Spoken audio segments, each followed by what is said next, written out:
Hi guys, I'm back. What's the worst idea than doing one video when you don't have no voice? I'm doing two. This is a response video, in a sort of a response video to Michael Laura. He did, wait a minute. He did a video today. I didn't do anything today except watching you guys' videos, or some of you that are making videos. I watched Michael Laura's on female fronted bands or female involved bands, and I watched Caleb's video on noise. So I decided, like I said in the previous videos, that that's a good way to look through your collection, these thread videos or whatever you want to call them, because it makes you think about your collection in a different way. I never thought about it that, like, yeah, where are the females? So I picked 10 records, just randomly pulled them off. Some I know a lot about, some I don't. And then three 7-inches or two 7-inch bands. Let's start off with the first one, Joan Jett. No man, I'm kidding. But very important. I love rock and roll. You gotta start somewhere, right? I'm going to start off with this one, Triage Power Beat, and these records I have shown in previous videos, but most of you haven't been watching all the time or haven't gone back. So Triage Power Beat was released last year on Larry Tony Produzioni 2016 record, and this is, if it was the 90s, people would call this crossover, but this is in the yeah, it's old Slayer licks with a bit of hardcore and a bit of this and a bit of that. And I'm not sure if the singer is the female or what she does in the band. Fuck hardcore, this is Power Beat, it says. Oh yeah, well, this clears it up. There she is, singing her heart out. So Power Beat, yeah, a really good EP. They have a tape, but I was waiting on a full length, but never showed up. So maybe it's still in the works. I have to check. Like I said, these are just random picks, and don't know too much about them. Then, shameless self-promotion, Cocaine Piss, I talked about them. A female-fronted punk band, a 4-piece from Yesh, Leuk in Belgium. Fast, big driven power with screeching female vocals with hilarious lyrics, and sometimes that are politically inspired in some cases, between difference between sexes, stuff like that, sexism. This is Sex Weirdos, we released last year, the EP, and this is Cosmic Bullshit, two singles or 7-inches from their last full length. No, from the last full length, The Dancer. So yeah, check it out, off to a great start. What's been playing in the background is Blood Ceremony, the Eldritch Dark Canadian occult rock. I'm not sure if that is still a term, but yeah, they are on their 3rd or 4th full length now, I think, and I like the sounds because there was a period where I was into, let's call it roadburn music, with a big, in the big circle of roadburn music. But when I saw them at Roadburn with their last album, I think last year or the year before, I was completely hooked. So Blood Ceremony, check them out. Then the 10 I chose. The first one is Memo Fur, Fate Coloca or Coloya, I'm not sure how to pronounce it, with Mare de Century. A record from a while ago. This is actually one of the last releases that Conspiracy Records did, a Belgium label, the Score 101, so they have a few releases on their belt, under their belt. They also did Isis, they did Red Sparrows, they did a bunch of other, Circle. So yeah, they have quite the lineup. Was in the Drum Room, for example. Memo Fur is one half of Siege Records. Now she is the wife of Aaron Turner from Isis. But it's so much more than that. She is a photographer, a musician, and makes beautiful records. This record, it's been a while because this is from 2011, and It is a very nice clear vinyl. It is very black and white in theme, but it has some connection to that kindertolterlieder screenplay, or no, not screenplay, play, just play. The fucked up thing is, and I never rectified this, but the center labels are out of center, so this record is a bit fucked, but it played, so I didn't complain too much. I know they had a lot of problems at Conspiracy headquarters around the time this came out, so I let it be. Maybe I should call one of those guys and ask for a replacement, because they must have a warehouse somewhere. Rest in peace, Conspiracy. We still love you very much, actually. Then, second one, also on Siege Records, I think this one, or was it on another one? No, this is not on Siege, they have a record on Siege, but this is Menace Moon.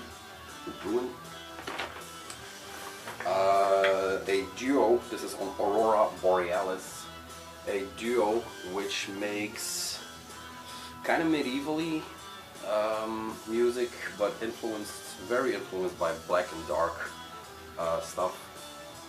And they have a few records out, so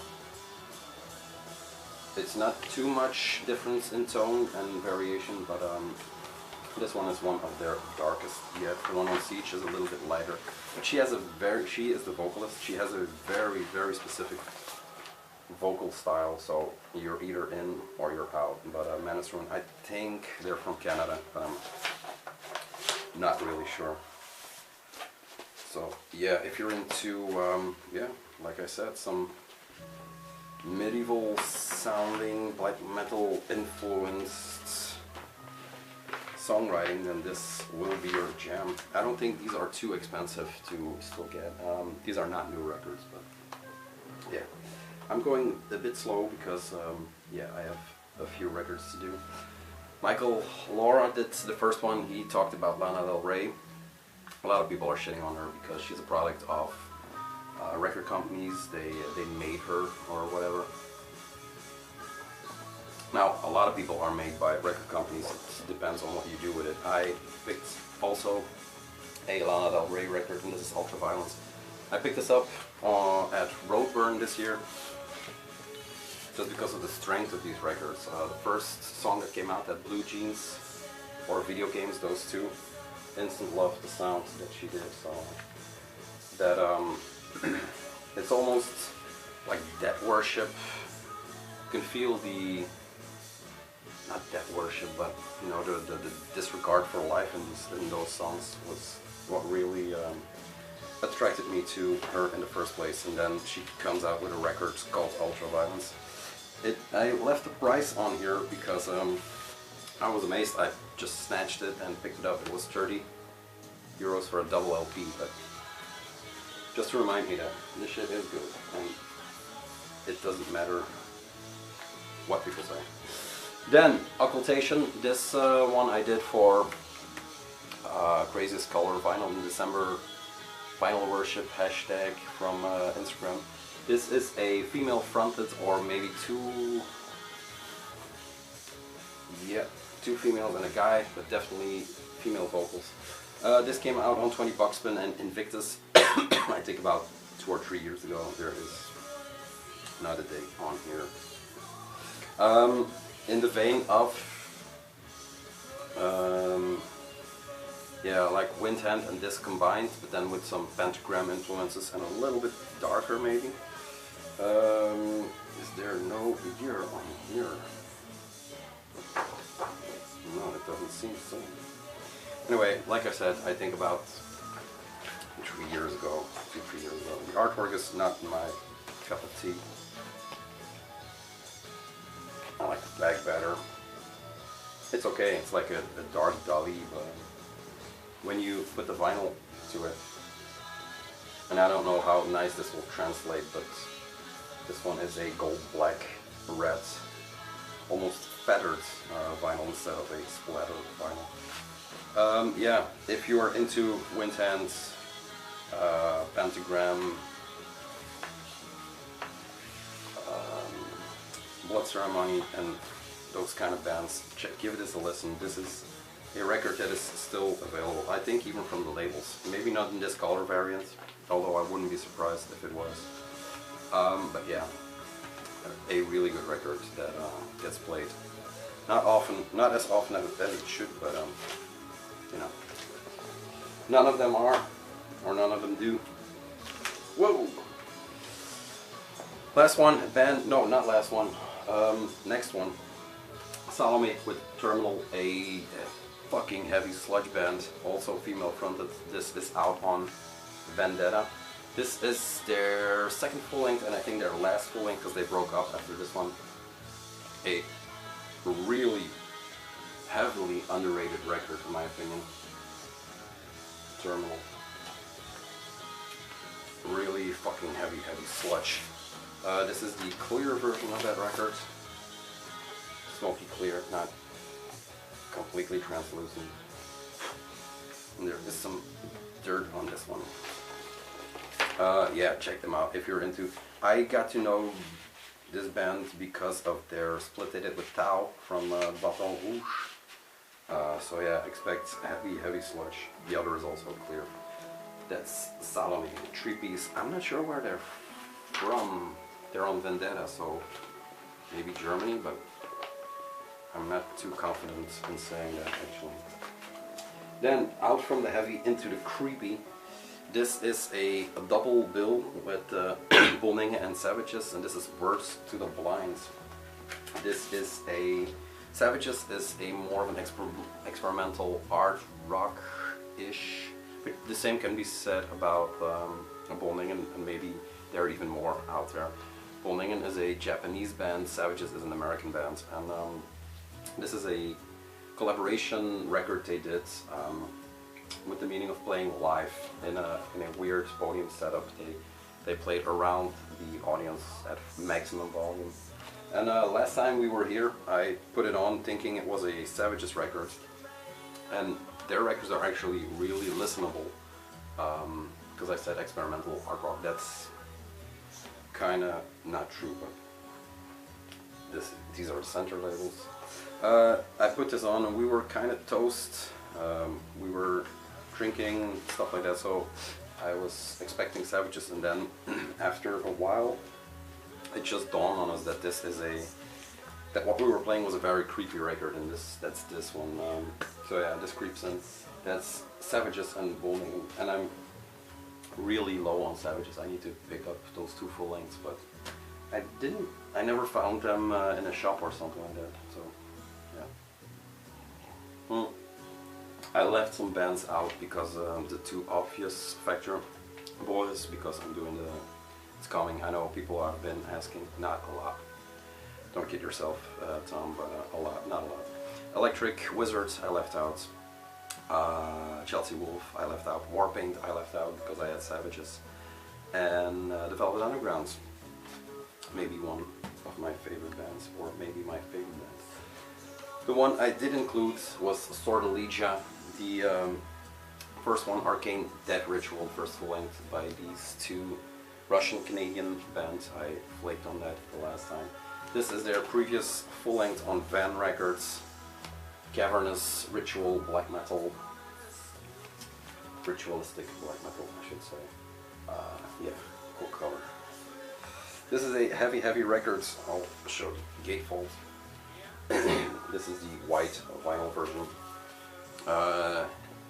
Wyatt was reviewing the last one in his last update, and he was saying that the vocals of this female chanteuse, or whatever you want to call it, is rivaling that of male vocals. And I was thinking, yeah, of course.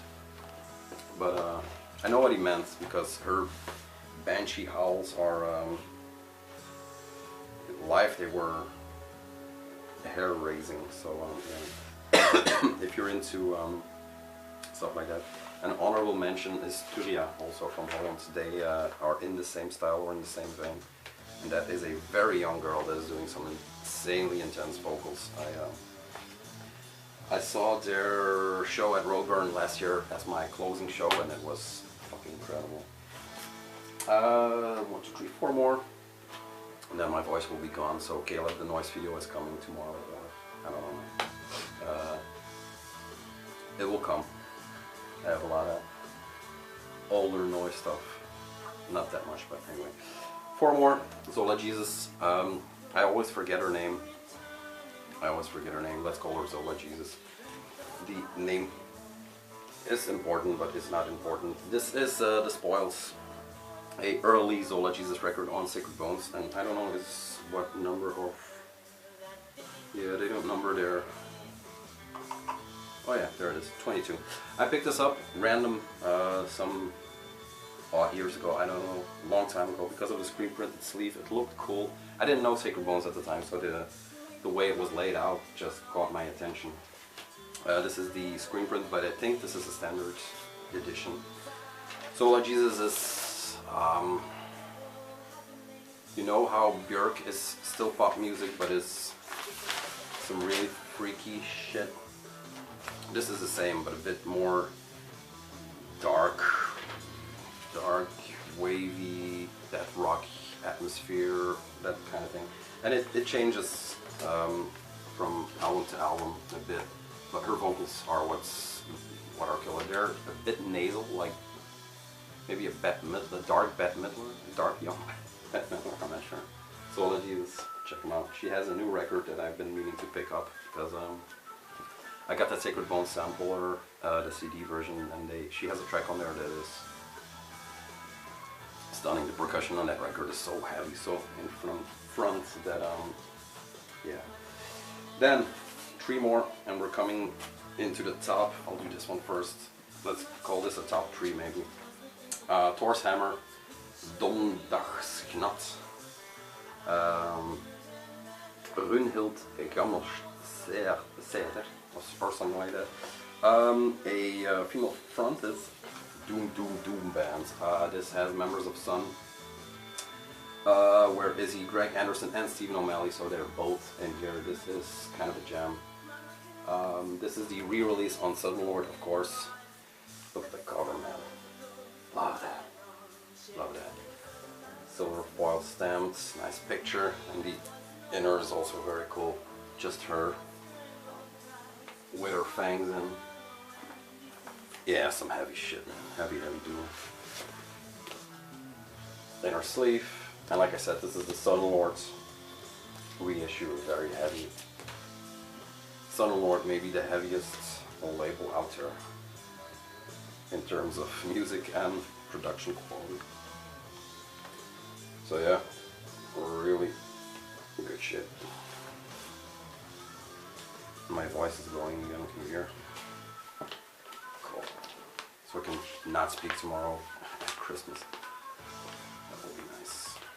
Although tomorrow we're just doing it here with the wife and kid. So then, a band that meant and means a lot to me. Mainly because I have this connection through this band with a dear friend of mine, Pink, which I don't see too often. Circumambulation or something like that, their third record, came out on Relapse, I think also about 3 years ago, and he ordered instantly, and it was the limited version with the extra print, and there were like 300, and it was sold out. So I asked him, because he was tour managing for True Widow, let's say that first, and I think the guitarist or maybe the drummer who made all the inserts just made let's say 293 2 times, so there are actually 301 limiteds. So every time I put on that record, I think of that, I think of Roadburn, I think of Hanging with Fink, and this is no different. This is the title always gets me. I showed it, I think, a while ago in the top 20 covers video, but this is a unbelievably good record. This is so good that this is on the shortlist for a tattoo, because I love that image. There we go. This is a 3-piece band from Texas. I'm pretty sure it's Texas. As high as the highest heavens, and from the center to the circumference of the earth. This is the limited edition 2LP booklet poster download codes. And there you go. Yeah, some hazy, fuzzy riffy, great records these guys are making. There you go. Nicole is bass and vocals on this one. D.H. Phillips and Slim. There you go. Yeah, check it out. I was going to say if you're into this or that, but honestly, I can't compare them to too much. They have this dream pop sound almost, but very broken in some points. Oh, this is a booklet, not a poster. So yeah, the booklet, lyrics and stuff. Is there anything else? There should be a sticker or something somewhere, but who cares about a fucking sticker? And then number one band, female fronted, whatever you want to call it.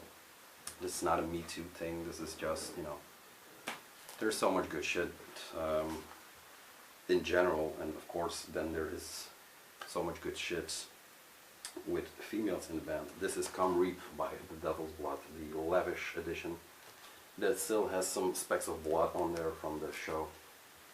This is their, oh shoot me, first full length, I'm pretty sure.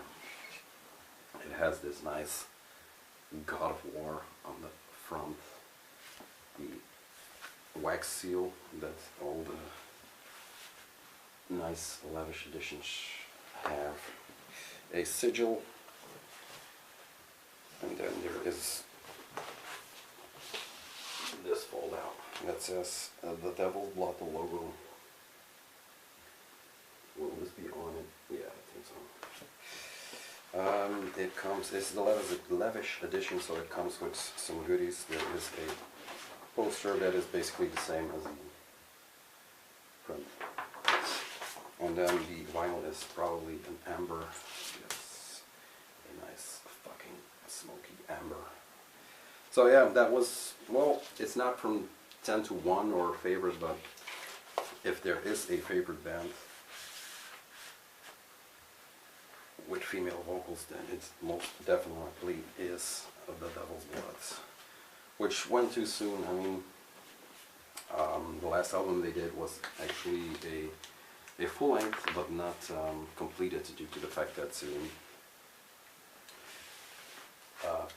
passed away or decided for himself that it was enough. So yeah, cheers to him. It's just water. Anyway, guys, I hope you like these kind of videos. Like I said, the Boris one's coming, female. The Noise one's coming. I'm going to do my 10 weirdest records. And then there was another idea. I wrote it down because I always forget shit. Oh yeah, on my top 10. We have to do one for the label, so I decided to share it on here, but I think that's going to be in 2018. Guys,